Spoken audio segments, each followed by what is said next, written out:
ও মুর্শিদ দাঁড়াও আমার সামনে, জন্মের মতো দেখব দুনয়নে,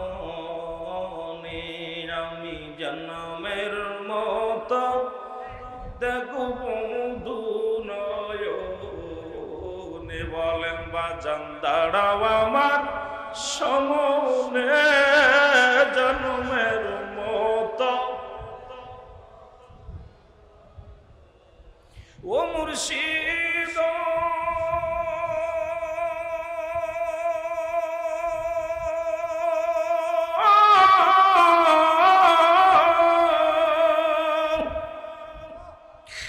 সবার পাইলাম আপনার নূরের চরণ খানি,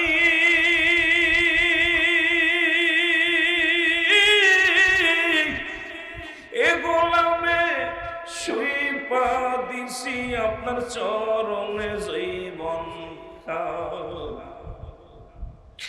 দেখা দাও গো দয়াল মুর্শিদ, দেখা দাও গো দয়াল মুর্শিদ, একটিবার আমারে আমি জন্মের মতো দেখব দুনয়নে। বলেন জন্মের মতো। মুর্শিদ দাঁড়াও আমার সামনে, বাজান দাঁড়াও আমার সামনে, জন্মের মতো। এ দুনিয়ার মুসলমান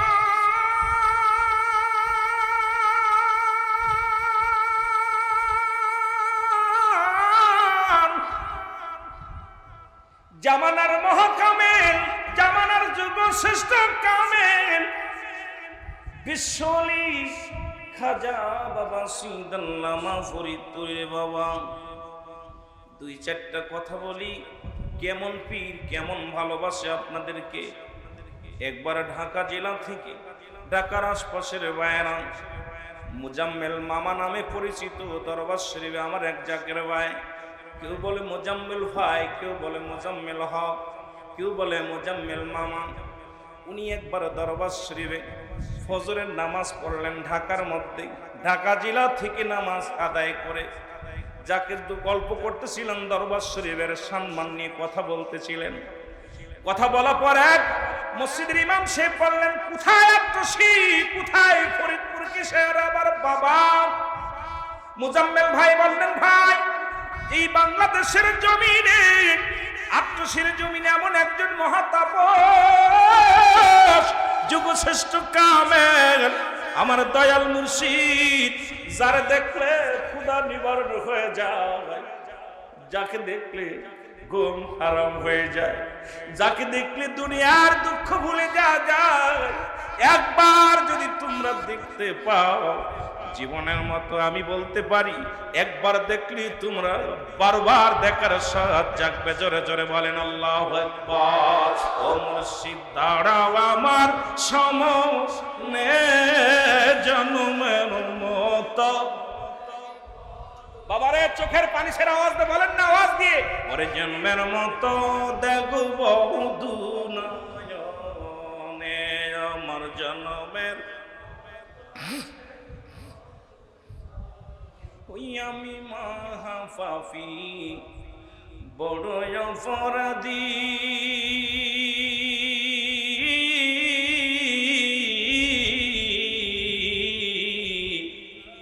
ওই চরণে বারে বারে আমি লুটিয়া যে পড়ি, আমি বারে বারে নূরের চরণে লুটাইয়া পড়ি।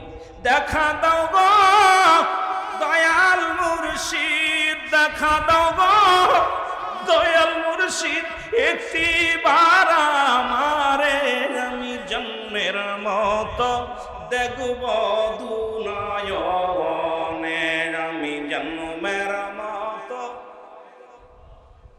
একটু মহব্বতে বলেন মুর্শিদ দাঁড়াও আমার সামনে, বলেন দাঁড়াও আমার সামনে, জন্মের এ দুনিয়ার মুসলমান।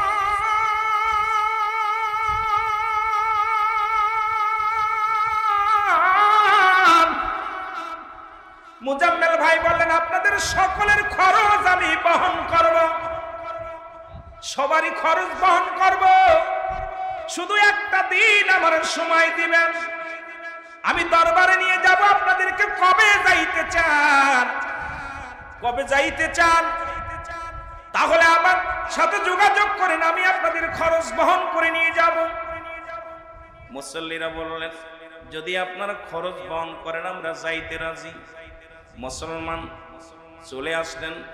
তখন 41 জন 41 সিটের একটা গাড়ি নিয়ে, বা 21 সিট বা 41 সিটের একটা গাড়ি নিয়ে দরবার শরীফের উদ্দেশ্যে রওনা দিলেন। ফজরের নামাজ বাদে আটশিতে আসবে, মুসল্লিদের কি নিয়ে চলে আসলেন আটশির জমিনে আসবে। তখন পুকুরিয়া থেকে আটশি যাইতে বড় কষ্ট, এত সুন্দর রোড ছিল না, রাস্তা ছিল না। যারা পুরনো আছেন সবাই জানেন, ওই দরবার শরীফে যাইতে গেলে কত কষ্ট করে আমার ভাইয়েরা গেছে, নদী নালা পার হয়ে দরবার শরীফে গেছে, হাজারো দুঃখ নিয়ে গেছে, 3 দিন 4 দিন পর্যন্ত পথের মধ্যে থাকছে। আপন পীরের সিয়ারা মুবারক দেখা পড়ার সঙ্গে সঙ্গে সব দুঃখ ভুলে গেছে। জোরে বলেন ঠিক কিনা? জাপার ফরিদপুর থেকে মুসলমান পুকুরিয়া থেকে বাবুর বাড়ি, মুসলমান বেশি দূরে নাই, 22 যে ব্রিজটা, এই 22 ব্রিজ তখন ব্রিজ ছিল না। ডাক্তার বাড়ি যেখানে 22 বলা হয়, এই ব্রিজ ছিল না। ব্রিজটা তখন ভাঙ্গা কাঠের পোল ছিল, একটা কাঠের পোল নামে পরিচিত। এই কাঠের পোলের ওখানে যায় ড্রাইভার সাহেব, উনি গাড়িটা থামা দিলেন। থামায়া দেওয়ার পর সবাই বললেন, ভাই আপনি গাড়ি থামাইলেন কেন? কয় আমি গাড়িটা উঠাই এখান থেকে আর নেওয়া সম্ভব নয়, কারণ এই গাড়িটা যদি কাঠের ব্রিজের উপরে উঠায় নিশ্চিত গাড়িটা ভেঙে পানির মধ্যে পড়ে যাবে।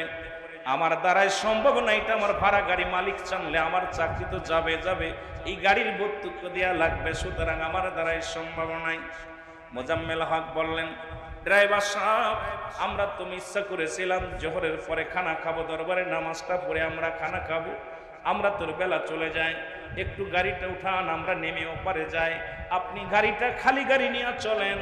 মোজাম্মেল ভাই বলা পরে ড্রাইভার বললেন, আমি আপনার কাছে ক্ষমা চাই, কারণ এই গাড়িটা নিয়ে আটশিতে এইখানে এই কাঠের ব্রিজ পার হয়ে যাওয়া সম্ভব নয়। মোজাম্মেল অনেক বুঝালেন, কোনো কাজ হলো না। সবাই যাত্রী ভাইরা নেমে যে উপরে দাঁড়ায় রইলেন।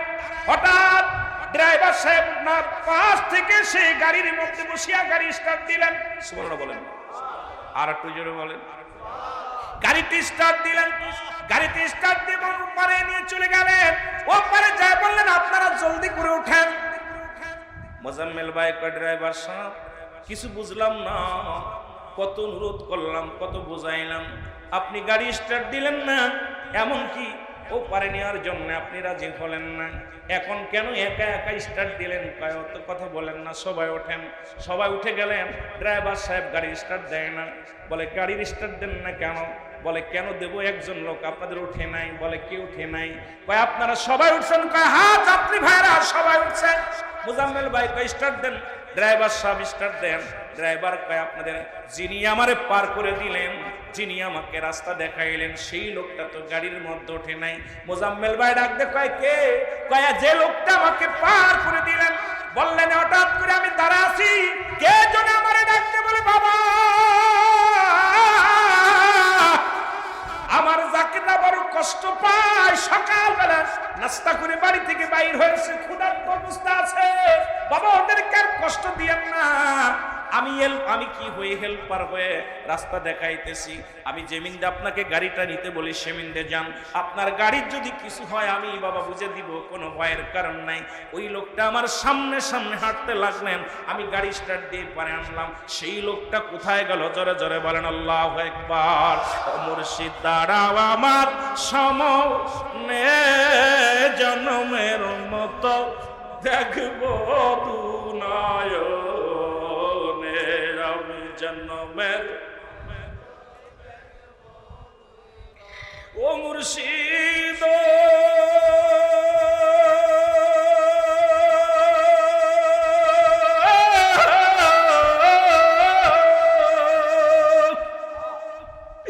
চাই না আমি রাজার রাজ্য, চাই না সিংহাসন,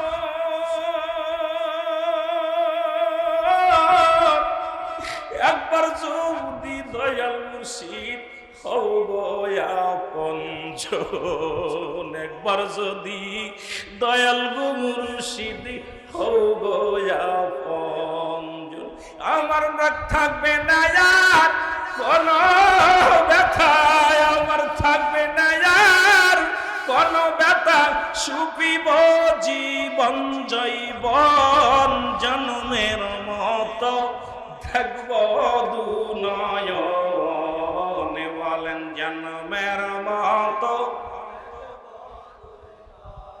মুর্শিদ তারা বাবার সমরে জন্মের মতো, ও মুর্শিদ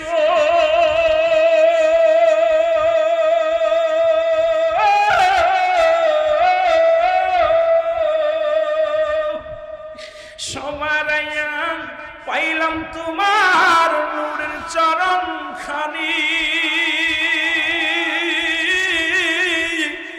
এই জীবনে সবচাইতে ওই চরণ খানা দামি, এই জীবনে সব চাইতে মুর্শিদি চরণ খানা দামি, এ গোলামের শুধু চাওয়া মুর্শিদে গোলামের শুধু চাওয়া, রাইখো নূরের চরণে জন্মের মতো দেখব দুনয়নে,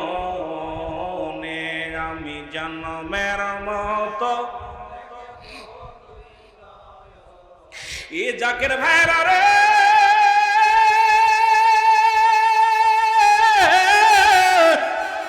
মুজাম্মেল ভাই ডাকতে বলে খাজা ফরিদপুরি,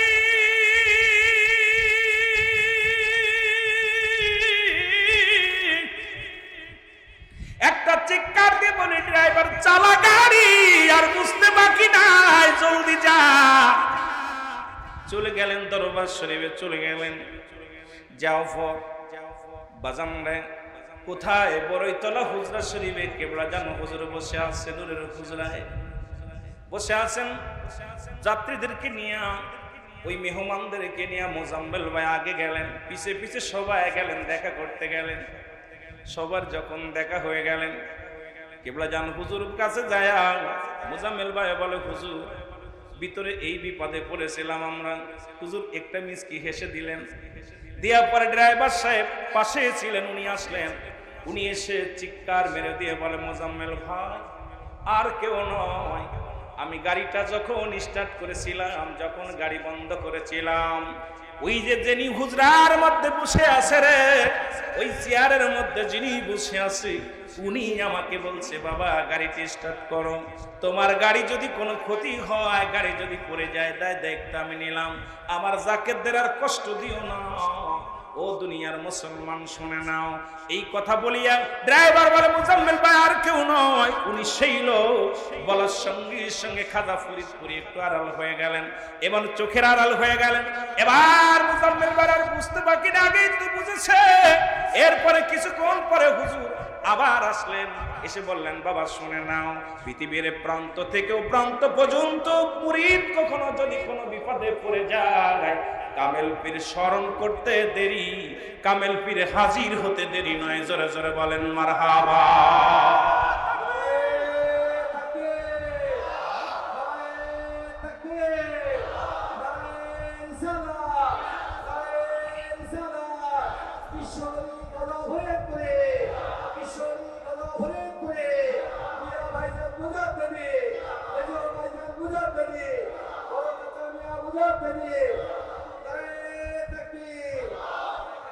সুতরাং আপনাদেরকে অনুরোধ করে যাই, আমরা অন্ধ পীরের কাছে বায়াত হই নাই। জোরে বলেন ঠিক কিনা? অন্ধ পীরের কাছে বায়াত গ্রহণ করি নাই। যুগশ্রেষ্ঠ কামেল খাজা ফরিদপুরের কাছে মাথা নত করেছি, আমরা বায়াত গ্রহণ করেছি, তার কারোর কাছে বায়াত গ্রহণ করি নাই।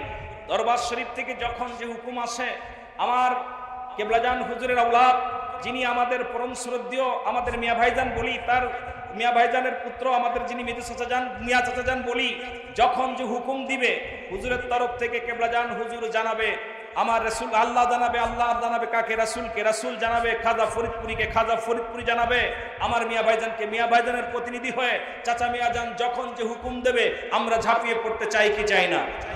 যারা বলেন চাই কি চাই না? সুতরাং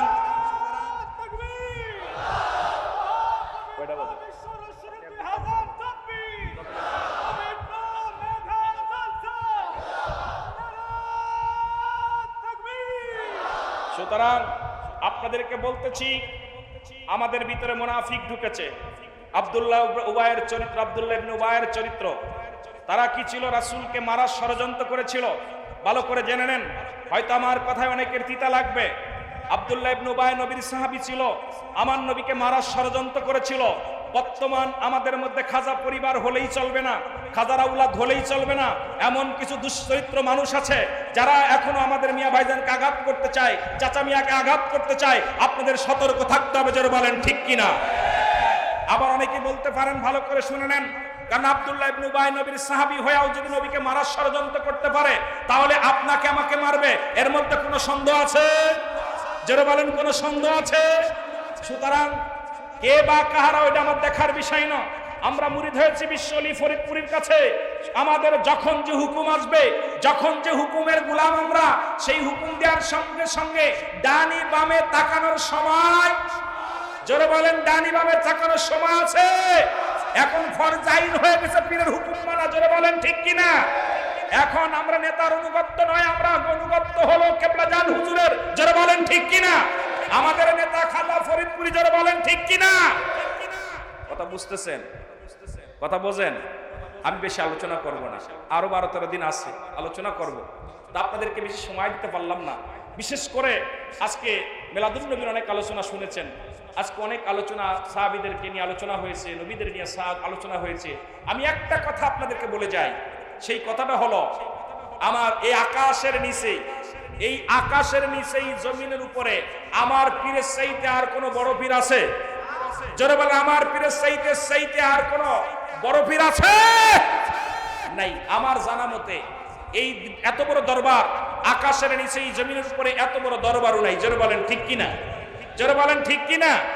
সুতরাং আপনাদেরকে অনুরোধ করব, সামনে মহাপবিত্র বিশ্ব রস শরীফ 2024, কারণ সৎসঙ্গে সর্ববাস, অসৎসঙ্গে সর্বনাশ।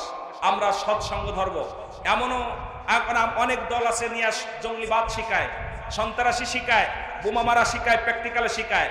আপনার অনেক, আর আমার কেবলাজান শিখায় ওজিফা। জোরে বলেন ঠিক কিনা। কেমনে মানুষকে মারতে হবে, কেমনে ধরতে হবে, কেমনে ল্যাং মারতে হবে, এইগুলো শিখায়। বিশ্ব জাকের মঞ্জিলে কোনো ক্লিকবাজি নাই, বিশ্ব জাকের মঞ্জিলে কোনো সন্ত্রাসী নয়, বিশ্ব জাকের মঞ্জিল আদর্শের মঞ্জিল। জোরে বলেন ঠিক কিনা। যেখানে কোনো সন্ত্রাসের আশ্রয় দেওয়া নাই, যেখানে কোনো বোমাবাজি নয়, যেখানে শুধু দিন-রাত 24 ঘন্টা আল্লাহর জিকির, ইবাদত, বন্দেগীর মধ্যে থাকা হয়। আমরা অনুরোধ করব, আমি অনুরোধ করব আমার তরফ থেকে, আমার কমিটির তরফ, আমার পার্লামেন্টে যারা আছেন সকলের তরফ থেকে, আমার যারা আসছি আজকে এই মিশন প্রধান এবং সহকারী মিশন প্রধান, সমস্ত নেতৃবৃন্দ, উলামা ইকরামদের তরফ থেকে আপনাদেরকে বলতে চাই, আমাদের ডানে বামে তাকানোর সময় নাই। আমরা বিশ্বলির চরণখানা চাই। জোরে বলেন ঠিক কিনা। আরো জোরে বলেন ঠিক কিনা। আমার ফুল বাগিচার বুলবুলিটি কোথায় লুকাইলো, আলা ইন্না উদাল্লাহি লা ইয়ামুত। মেরকাত শানে মেরকাতের 10ম খণ্ড 722 নম্বর পৃষ্ঠা, তাফসীরুল বায়ান 5ম খণ্ড 524 নম্বর পৃষ্ঠা। রাসূল বলে, লা ইয়ামুত, মৃত্যুবরণ করেন আল্লাহর ওলি। আলা সাবধান, ইন্না নিচালা ইন্না উদাল্লাহি, আল্লাহর তরফ থেকে যারা ওলি হয়, লা ইয়ামুত, তারা মৃত্যুবরণ করে না। আমার ফুল বাগিচার বুলবুলিটি, আরো জোরে বলেন, আমার ফুল বাগিচার বুলবুল কোথায় লো, এরে না বলিয়া নূরের পাখি, না বলিয়া নূরের পাখি উড়িয়া গেল। আমার ফুল বাগিচার বুলবুলিটি কোথায় লুকাইল। জোরে বলেন, আমার ফুল বাগিচার বুলবুল তোমরা নাকি জানো ভাই,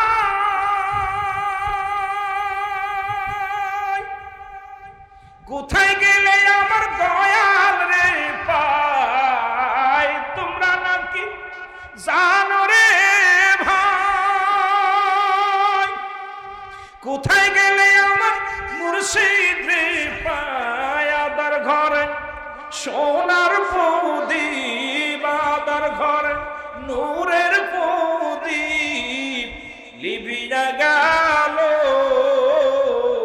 আমার ফুল বাগিচার বুলবুলিটি কোথায় লুকাইলো? আমার ফুল বাগিচার বুলবুল এরে না বলিয়া নূরের পাখি, না বলিয়া নূরের পাখি চলিয়া গেল আমার ফুল বাগিচার বুলবুলিটি কোথায় লুকাইলো? কিবলা জান হুজুর জিন্দা, মহান ওলি, আট্টুসির জমিনে আছে। যদি জিয়ারত করতে মন চায় দয়া করে ডানে বামে না তাকায় আট্টুসির দরবার যেতে বললাম। কিবলা জানের সাথে সাক্ষাৎ করে আসবেন। জিয়ারত শব্দের অর্থ সাক্ষাৎ করা। সুতরাং আমরা সাক্ষাৎ যদি মন চায় আপনাদেরকে অনুরোধ করব, এদিক ওদিক নয়, দরবার শরীফে গেলে দেখতে পারবেন। কিবলা জানের রওজায় নালিশ দিবেন। মহান ওলি আল্লাহ পাক যেন আমাদের সকলকে আল্লাহ আল্লাহ রসুলের তরিকা অনুযায়ী চলার তৌফিক দান করুন। সকলের সুস্বাস্থ্য কামনা আল্লাহর কাছে চেয়ে সকলের জন্য দোয়া আছে, আমার নিজের জন্য দোয়া আছে। বিদায় নিলাম, সকলে দোয়া করবেন। আসসালামু আলাইকুম ওয়া রাহমাতুল্লাহি ওয়া বারাকাতুহু।